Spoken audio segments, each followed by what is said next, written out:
بسم اللہ الرحمن الرحیم۔ السلام علیکم معزز خواتین و حضرات، آج آپ کی خدمت میں پیش کریں گے ایک چرواہے کا اللہ تعالیٰ سے بے پناہ پیار کرنا، اللہ تعالیٰ سے لاڈ کرنا۔ یہ ایک بہت ہی خوبصورت واقعہ ہے۔ ویڈیو کو آخر تک دیکھیے گا جس سے آپ کے ایمان میں اضافہ ہوگا۔ تو چلتے ہیں واقعے کی طرف۔ حضرت موسیٰ علیہ السلام ایک دن جنگل میں جا رہے تھے کہ انہوں نے ایک چرواہے کی آواز سنی۔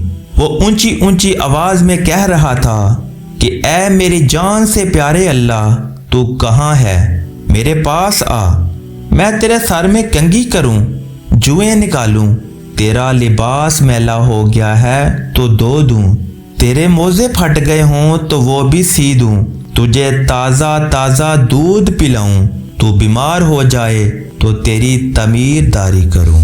اگر مجھے معلوم ہو کہ تیرا گھر کہاں ہے تو تمہارے لیے روز گھی اور دودھ لایا کروں۔ میری سب بکریاں تم پر قربان، اب تو آ جا۔ حضرت موسیٰ علیہ السلام اس کے قریب گئے اور کہنے لگے، ارے احمد، تو یہ باتیں کس سے کر رہا ہے؟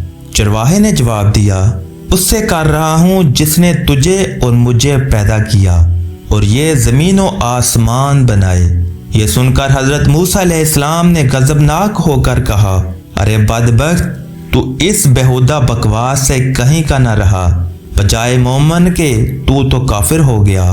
خبردار، ایسی بے معنی اور فضول بکواس بند کر، تیرے اس کفر کی بدبو ساری دنیا میں پھیل گئی۔ ارے بے وقوف، یہ دودھ لسی ہم مخلوق کے لیے ہے، کپڑوں کے محتاج ہم ہیں، حق تعالیٰ ان حاجتوں سے بے نیاز ہیں۔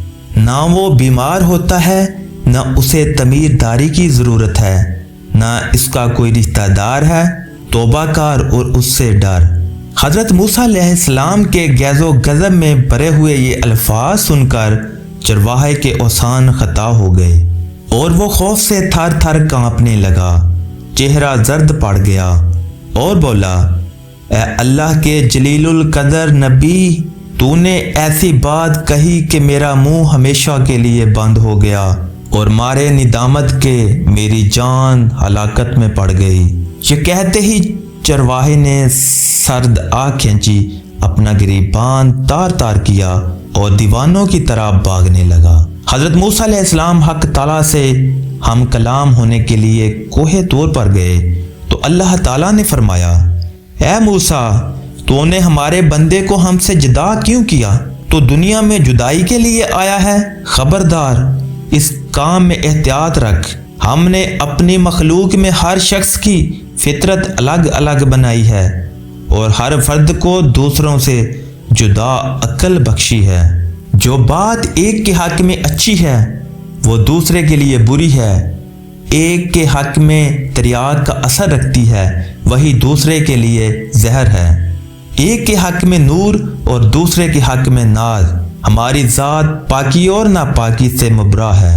اے موسیٰ، یہ مخلوق ہم نے اس لیے پیدا نہیں فرمائی کہ اس سے ہماری ذات کو کوئی فائدہ پہنچے، اسے پیدا کرنے کا مقصد یہ ہے کہ اس پر ہم اپنے کمالات کی بارش کریں۔ جو شخص جس زبان میں بھی ہماری حمد و ثنا کرتا ہے، اس سے ہماری ذات میں کوئی کمی پیشی واقع نہیں ہوتی۔ مداح کرنے والا خود ہی پاک صاف ہوتا ہے۔ ہم کسی کے قول اور ظاہر پر نگاہ نہیں رکھتے، ہم تو باطن اور حال دیکھتے ہیں۔ اے موسیٰ، دردمندوں کے عذاب اور ہیں، دل جلوں کے اور جانہاروں کے عذاب اور ہیں۔ حضرت موسیٰ علیہ السلام جب اللہ تعالیٰ کا یہ عتاب امیز خطاب سنا تو سخت پشیمان ہوئے اور بارگاہ الہی میں نہایت ندامت اور شرمساری سے معافی مانگی۔ پھر اسی اضطراب اور بے چینی میں اس چرواہے کو ڈھونڈنے کے لیے جنگل میں گئے۔ صحرا اور بیابان کی خاک چھان ماری پر چرواہے کا کہیں پتہ نہ چلا۔ اس قدر چلے کہ پیروں میں چھالے پڑ گئے، لیکن تلاش جاری رکھی۔ آخرکار آپ اسے پا لینے میں کامیاب ہو گئے۔ چرواہے نے انہیں دیکھ کر کہا، اے موسیٰ، اب مجھ سے کیا خطا ہو گئی کہ یہاں بھی آ پہنچے؟ حضرت موسیٰ علیہ السلام نے جواب دیا، اے چرواہے، میں تجھے مبارکباد دینے آیا ہوں۔ تجھے حق تعالیٰ نے اپنا بندہ فرمایا اور اجازت عطا کی کہ جو تیرے جی میں آئے بلا بنا تکلف کہہ۔ تجھے کسی ادب و اداب، قاعدے اور ضابطے کی ضرورت نہیں۔ تیرا کفر اصل دین ہے اور دین نور جان، تجھے سب کچھ معاف ہے، بلکہ تیرے صدقے میں تمام دنیا کی حفاظت ہوتی ہے۔ چرواہے نے آنکھوں میں آنسو بھر کر کہا، اے پیغمبر اللہ، اے پیغمبر خدا، اب میں ان باتوں کے قابل ہی کہاں رہا ہوں کہ کچھ کہوں۔ میرے دل کا خون ہو چکا ہے، اب میری منزل بہت آگے ہے۔ تو نے ایسی ضرب لگائی ہے کہ ہزاروں لاکھوں سال کی راہ طے کر چکا ہوں۔ میرا حال بیان کے قابل نہیں، اور یہ جو کچھ میں کہہ رہا ہوں اسے بھی میرا احوال مت جان۔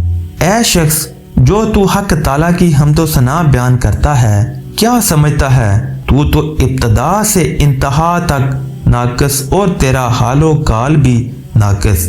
یہ محض اس پروردگار رحمان و کریم کا کرم ہے کہ وہ تیرے ناقص اور گندے تحفے کو بھی قبول فرماتا ہے۔ تو معزز خواتین و حضرات، یہ تھا ایک چرواہے کا اللہ تعالیٰ سے بے پناہ پیار کرنا، اللہ تعالیٰ سے لاڈ کرنا، کس طرح وہ اللہ تعالیٰ سے پیار کرتا تھا، لاڈ کرتا تھا۔ یہ ایک بہت خوبصورت واقعہ ہے۔ تو اس طرح کے مزید واقعات کے لیے ہمارے چینل کو سبسکرائب کیجئے۔ اپنا رکھیے بہت سا خیال۔ اللہ حافظ۔